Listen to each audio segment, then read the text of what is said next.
excited to be here. Today is Wednesday, the 16th of July. We are through the first half of the month. Today is also monthly of expiration. We settled out for the July contract in the futures this morning. We'll talk a little bit about the values of where we were, where the front month now is, that being August, where the back month is, that being September. All sorts of things. I have an interactive session prepared here for you today. I really want to talk through, some potential structures for hedging strategies of different sorts, compare and contrast them in the real world dynamics. So you could follow along, maybe build out a few in the profit and loss calculator, stress them for your own personal views and preferences as well. I think that would be timely and very likely useful and appreciated by most. I'm starting to get questions in all sorts of sessions about specifics, and so I wanted to do exactly that. Folks, having fun so far? How about the session today, huh? I mean, could we call it still ironclad? Not bad. Some headlines. I think the market has given you a bit of a flavor of how fragile it is. Fragile meaning once the machines turn off the bids and offers, it really flies in both directions. And that's kind of what transpired today. So I think there is not much to be, like, we shouldn't be reading in to what transpired or what happened or the reason of why it happened necessarily, versus taking this information and carrying it forward and saying, first and foremost, were there any confluences down below where the market kind of bottomed today, kind of on the dime, on the spot? Some of the mechanics that I personally talked to you about from a technical perspective, what happened to vol? We are, into a window of weakness now as supporting flows from the Vantage chart perspective, from the market maker and dealer perspective, is starting to kind of wane here going into Friday. Usually starts at the expiration third Wednesday of every month. So a lot of things brewing out there. We are a stone's throw away from all-time highs. Again, no crazy reason to be extraordinarily bearish here, but I think we should be preparing ourselves for what could potentially go wrong type scenarios. Okay, now everything that I'm going to discuss today, folks, if you're already short instead of being long, which I assume that the vast majority of you are long rather than short, if you are already short, then you are being a contrarian, you're betting on the downside. And everything that I'm going to talk about from the hedging standpoint of view applies to you as well. Except you would be using calls instead of puts for those who are kind of thinking about hedging their long portfolios, right? So because of the fact that implied volatility is low, there is some put skew and spiders and S&Ps, and I'll describe that in grander detail. Usually those folks who are short on net probably are very good aggressive risk managers to begin with. They are being opportunistic, they're being speculative, and they understand that if you're trying to short the market and pick the absolute top, you better have a very tight risk mitigation strategy in case the market continues to go higher. So I digress. Pretty decent range today. We're still up about 6 points or so. We'll call it about as flat as possibly imaginable, given that this is a $50 trillion market. A few thoughts here, folks. First and foremost, from purely a technical standpoint of view, we are for the second day now on the intraday basis. We haven't closed yet, but on the intraday basis for the second day are below the now flat to slightly declining 5-day simple moving average. That is noteworthy because we know that on the way up, that 5-day dashed black line on my chart has been absolutely ironclad. Even if we pierced it intraday, we closed above it each and every day forever. Today, we're below it. On the upside, it's interesting that the market is kind of trying to get up there and test that zone and is failing at it so far. Pretty large tail to the downside. Of course, from below, we're looking at the rising 20-day simple moving average as the next potential area of interest to those of you who are more multi-week swing trade oriented. Now, some of you might ask, did the low today coincide to some moving average? The answer is no. Did the low today coincide to some sort of a floor or a low where there was a confluence built out through prior sessions worth of lows? And the answer is no. It clearly pierced through all of that stuff. You were able to get through all of those levels. So, what might have it been? Let's go back to our old friend, anchored volume weighted average price. To the penny, folks.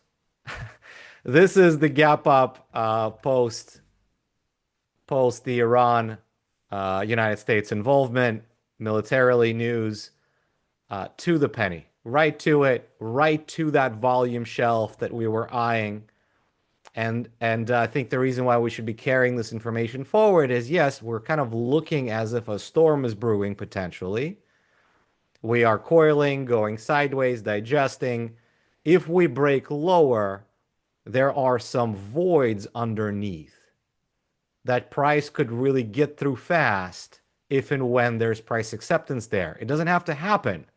It could be another bull flag that we're building. We could break out higher. For all of you who are long, that's the best case scenario. If we break down, though, you need to recognize that we could go down through this volume gaps fast towards potentially the anchored volume weighted average price from the negotiation between the US and China in Switzerland that originally happened back here on May 9th. So I would be eyeing the 601 area and very closely about today's low. Let's call it 618 to 617 quarter. Okay. Jumping back over to Active Trader Pro, is there anything noteworthy about today's settlement of VIX futures? So Pat is saying hammer candle. That's right, Pat. Absolutely, it is a hammer candle. It could be a hanging man candle, right? Could be a hammer, could be a hanging man.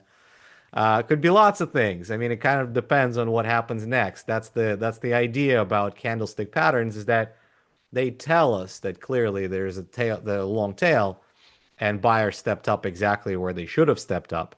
And so you carry that information forward, you carry that tail forward and say, if there's price acceptance below that tail, today's low, well, you know that something is very clearly is changing if you are in the camp of maybe that storm is brewing, right? So today's settlement value, VRO, just slightly above 1670, 1674 was the value that I saw this morning. Last week, what was the exercise that we went through together, folks? Do you remember?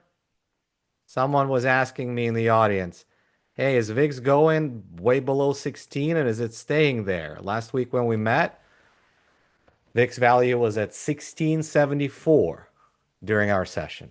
The front month July future was trading 17 quarter at the time. And my point to you all was the trick that I like to look at is to look at the upcoming weekly, well, not weekly, but upcoming monthly expiration options that happened to be last week, 1 week away. So we looked at the 16 strike puts, and there were 15-cent bid, 17-cent offered. And my point to you all was, I sincerely doubt that VIX is going to settle below the level of 16 because that's not the way the markets are currently trading. Well, it didn't settle below 16. It settled at 1674. My additional point to you all was, and by the way, there was a great question that was being asked. How should you be thinking about all the upside calls out there as well, right? That also have kind of teeny values. And my point was that think about the settlement perspective. Like if the market's not moving, if it's not moving with a lot of gusto, if there's not a lot of realized volatility, then looking at that options chain, you could be thinking in terms of, okay, I understand that VIX has a floor. It could certainly go lower, but it seems like there is a low delta, low probability of it being below 16. It could always explode higher. So naturally, upside calls are going to carry more skew, more convexity, and therefore are going to sport higher premiums, just from the sheer fact that VIX could explode at any time. But my point is that think about it from the perspective of are the most amount of open interest and volume going to go out worthless? Like, what is the ultimate dream of a market maker who is delta hedging their Vega exposure in this space? Where would they like the market to settle if it was up to them? And it's very important to think about it that way because it's not about the manipulation of the market. The market is not manipulated. We talk about market maker and dealer positioning and their reactive functions and the way they behave, not because we think that they are trying to do X, Y, and Z. Their job is to be as directionally unexposed as they possibly could be. They're in the market to facilitate whatever is coming their way and offset their risk. And that's the reason why we say their activity is systematic. It's not that they want the market to go down or they want the market to go up. It's just that they have a mechanical function of what they're going to do and how they're going to do it and how much they're going to do of it if the market goes up or goes down. So their activity is predictive to a certain extent. They're not the only ones who are acting out there. So the reason why I mentioned to you today's action and the way it's kind of playing out, why it's interesting, is because it's still very likely acting in this fashion in a buffered way, in a very kind of pinned way, not going up and breaking out, not going down and breaking down. That is indicative of dealers being the primary source of activity in the market. It's telling you that there isn't follow through with the larger actors, if you will, willing to buy the market or sell it. And due to that fact, the market is sitting pinned because today we went straight to 6,200. It was the anchored volume weighted average price, very algorithmic. If you look at the open interest in the Friday's expiration cycle, 6,200 has a massive amount of OI. And yesterday when we went to 6,300, those 6,300s have a massive amount of OI. And so open interest, that is OI. And so it's very predictive of what they do. So if we're not breaking out and there's a push through the 6,300 to the upside, and if there isn't a push through 6,200 to the downside, they're buying the market on the way down and they're selling it on the way up because they're primarily short put long call. Okay. So similar story here in the VIX. Like, where did it settle? It settled where the vast majority of calls in the hundreds of thousands, if not millions, and hundreds of thousands of puts down below 16 and a half, all expired worthless. It expired exactly in the middle here. 1674 to be exact, like in between these two strikes. Market was very pinned. I mean, could you say that obviously market makers and dealers were part of the activity overnight when the market is down 25, 30 and they know that it's expiration in the morning? I mean, where would they like the S&P to be by open? They would like for it to be flat. If it's flat, they don't have to change the values of VIX options or S&P options going out 30 days. Okay.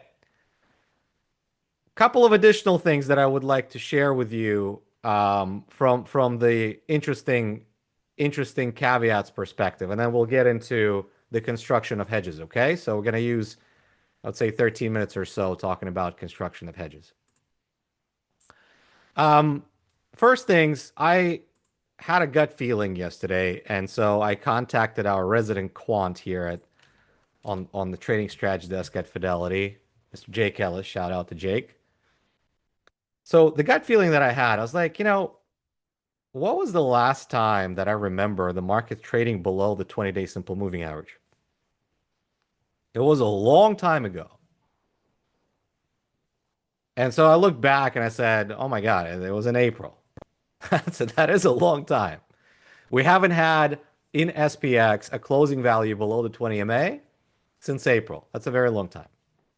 So I said, Jake, could you go back and scavenge through your data going back to 1929 in the S&P and find instances where we have spent as many days on the closing basis above the 20-day simple moving average?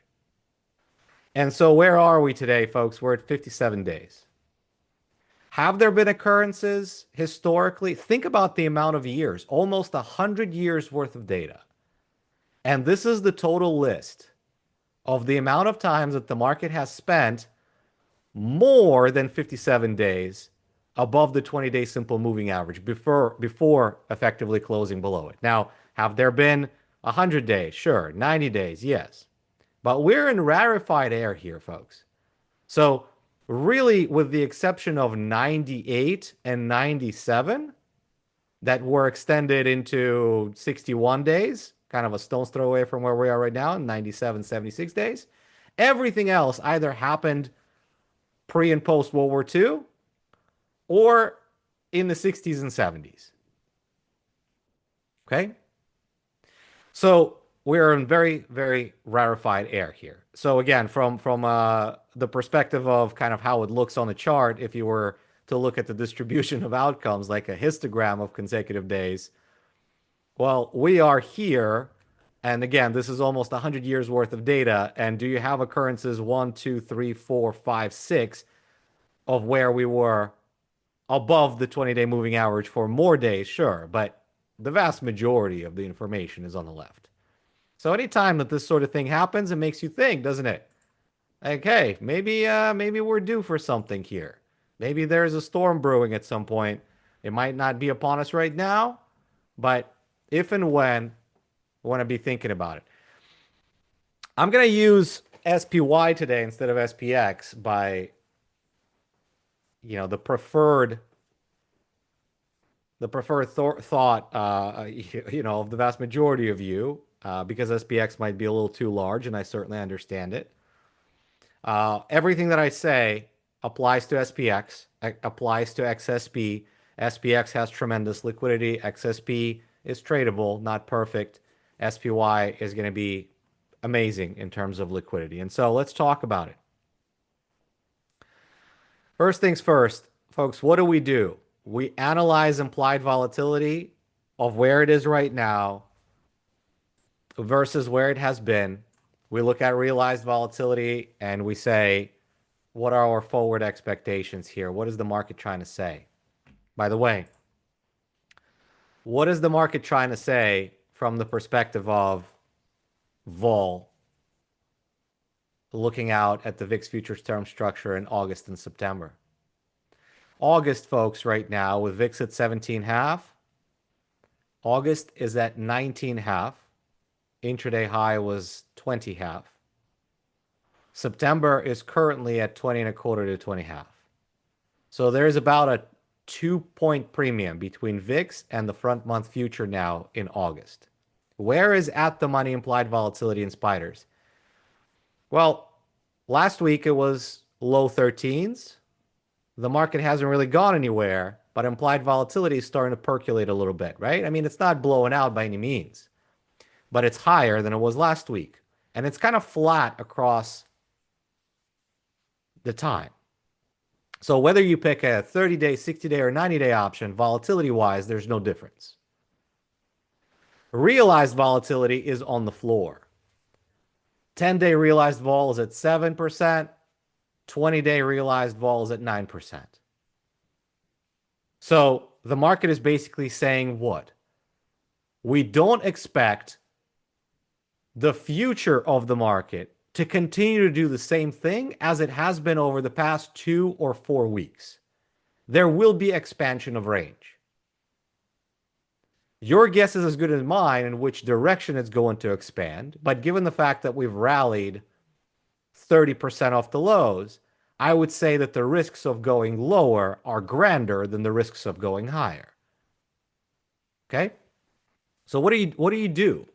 Well, you look at the premiums. You say, let's take a look at the puts. And again, everything that I say, if you are short, you look at the calls. That's the way you hedge your upside. 30 days versus 65 days. Let's just focus on 2 expirations, and you could extrapolate the same thought if you want to go out further. There's no difference. What you need to understand is that we are in a circumstance where implied volatility-wise, it doesn't matter whether you pick 30, 60, or 90 days, or longer for that matter. Implied vols are par at the money. And they're pretty par as you start going to lower strikes as well. Maybe with a little bit more skew on the longer dated expiration. Skew meaning difference, higher volatilities as you go down in strikes in longer dated expirations versus shorter dated expirations. Again, nothing to really write home about here. Not crazy skew, but slight skew. If I am looking at the money options, and I should probably look at SPY since I promised that. Let me do exactly that for you. So everything is 1/10 the value of what we were looking at in SPX. First question, how much does it cost for me to buy an at the money put? In percent terms, we know volatility is on the floor. Could it go lower? Yes. Will these puts lose value? If the market goes higher, yes. But if the market goes lower and you have expansion of implied volatility, which is likely because 85% of the time you have that adverse correlation with the market, you're getting a tailwind. And oh, by the way, if you're in a circumstance where the market is not going anywhere, time is passing, you would say, well, I understand that if the market's not going higher, I'm not really losing value on my puts. But I should be theta bleeding. I should be bleeding time out of these options. But if implied volatility is expanding, as it has been over the past week, week and a half, 2 weeks, then it's offsetting my theta bleed. Okay? How much does an at the money put cost? Let's just pick the 625 strike. And this is, by the way, one of the benefits of using SPX or XSP versus SPY, because there isn't a perfect at the money here. So let's look at slightly in the money. The 625s, which are $2 in the money. How much do those cost? In August with 30 days to go, they cost me, let's call it $10. Round them up. $10 into a $623 underlying. That is 1.6% of my portfolio value, which is 62 grand. Looking out 30 days. We're up 30% in 3 months. Dollar for dollar, it would cost you 1.6% to cover your downside, no matter how ruthless it gets. Okay, great. How about going out 65 days? Well, I understand that time value is not linearly distributed across the curve. I understand that longer dated options would have more time value, therefore they'll be more expensive. How much more expensive? If I wanted to slow things down a little bit, I want to buy 65 days worth of insurance. 50% more. Notice, not 100% more because there is 100+% more time. Less than 50% more for that contract. Now, to me, folks, anytime that I see something like this, I say, all right, well, there's a benefit and there is a drawback. The benefit is that the longer dated expiration is going to decay slower. It will also have lower gamma, meaning if the market does go down quickly, it will go down with less accelerant, less gusto in the creation of additional value per capital invested. So your ROI, return on investment, or ROC, return on capital, is going to be lower because you're spending more time on the insurance policy. But trust me, it is still going to perform.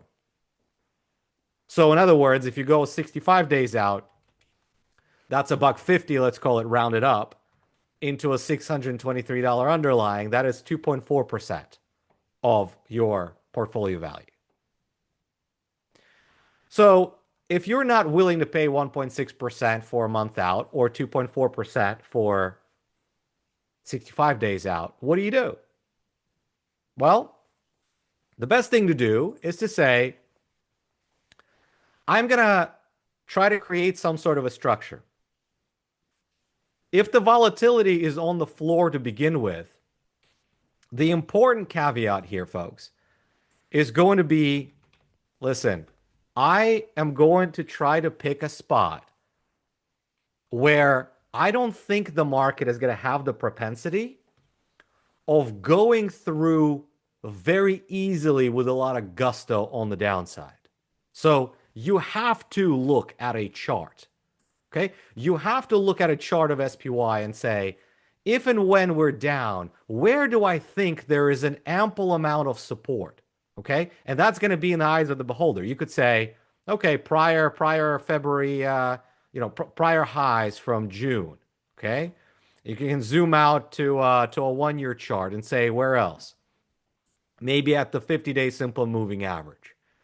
Maybe, somewhere around the prior resistance acted as support on the way higher to make higher lows, right? So you could say 605, 610-ish, which happens to coincide to prior highs. You could look a little bit lower. You could look a little bit lower still. So you've identified some areas of interest. And then you go to an options chain and you say, if I look at those downside puts, by how much in dollar terms am I offsetting my initial capital outlay for that insurance policy? Is it worthwhile for me to be giving away my downside protection for the amount of premium that I'm receiving? If I'm capping my downside, if I'm doing a spread, then of course it's not a dollar for dollar insurance policy. You're now being very picky about how much insurance do you want. Do you want insurance from $625 to $595? That's $30 worth of insurance for, let's say, $7 worth of premium. Okay? So you're doing the math in your head. Which one is going to perform best if the market goes down hard and fast? A single leg. That's going to have the most delta. That's going to have the most vega. That's going to have the most gamma. Which ones will perform the worst if the market continues to grind higher here and volatility continues to remain compressed and time is ticking off the clock and market is going higher? The single leg. So you have to be a lot more disciplined with a single leg than you would with a multi-leg. Now, somebody mentioned in the audience here saying, I like butterflies. I like maybe broken wing butterflies. And I am 100% with you. And I'll explain in the next 60 seconds, if I may, of why that is an interesting proposition. So the type of thing that you could do is you could say, if I'm doing a spread, I am slowing my insurance down. I'm slowing the convexity. I'm slowing the vega exposure. I'm slowing the gamma exposure. If you're just trying to speculate on the downside and you're saying, I'm not willing to theta bleed every day, and maybe I want to take out a larger position size and I kind of want to construct it very tactically. Like I'm thinking 625 to maybe 600 is going to be the area that we might explore, but I don't think we're getting through the 600 level with a lot of gusto, at least not without a fight from the bulls. So you could construct something like this. You could do a butterfly that is a broken wing structure. You could say, I'm going to buy one of the 625s, sell two of the 600s, and buy one of the 590 and pay $5 for it. So if the market goes down between now and September to 600 or even lower, and then comes back to 600 and pins there, then you're paying $5 for a $25 reward potential. That's 5-to-1 reward to risk. That's tremendous. If it goes down through 590 to the downside, remember, you paid $5 for this option. You don't have downside risk. You've made 25 on the top side and you lost 10 on the downside. So you've made 15 on a $5 investment. That's 3-to-1 if the market is through 590 to the downside and stays there. The interesting part is that what you could also do, folks, and this is kind of really kind of into the nitty-gritty, is that oftentimes what tends to happen is that the market comes down hot and heavy, and maybe it comes down hot and heavy into the 600 or below area, and you're starting to see demand starting to kick in, right? Like demand starting to overwhelm supply, maybe at an anchored VWAP area, maybe at a fib retracement area, maybe at a moving average of sorts. You're starting to see that the market has stopped going down. Maybe implied volatility started to go down as the market is making lower lows. Like you're seeing that volatility price divergence in the opposite direction of what we're seeing right now, like price up, volatility up. You're starting to see signs of price down, volatility down. All signs of the fact that we're very likely closer to a bottom than we are to a top, at the very least from the short-term perspective. What could you do in that scenario with a butterfly like this? Let's say the market came down towards 600 or even below. What you could do is you could take off your bear put spread. You could close the 625, 600 bear put spread, and then remain in the 600, 590 short put spread to be bullish neutral, because you're anticipating that there's going to be a recovery in the market and we have found a floor. So you could kind of structure a strategy that would make you money on the way down, and then you can remain in half of it by monetizing the part that made money into a very expanded implied volatility environment where that 600 has a lot of juice in it, right? To where that 600, 590 now has expanded in terms of its credit. And you're saying, I don't think the market is going a whole heck of a lot lower, and I will remain or maintain that with the expectation that it either stair steps higher, zooms higher, or, takes an escalator while the time is continuing to pass. So that's the intricacy of this business, folks. There is not one perfect. If you knew exactly the path of how something is going to happen and how it's going to play out, I could tell you with ease what the best strategy would be. There is no best, because it's all scenario dependent. It's all different, and every single strategy has merit of why it exists. Folks, we'll wrap it up here. I absolutely love being here with you. I hope this prepares you well for maybe a storm that is brewing off of the Gulf of America, as we call it now.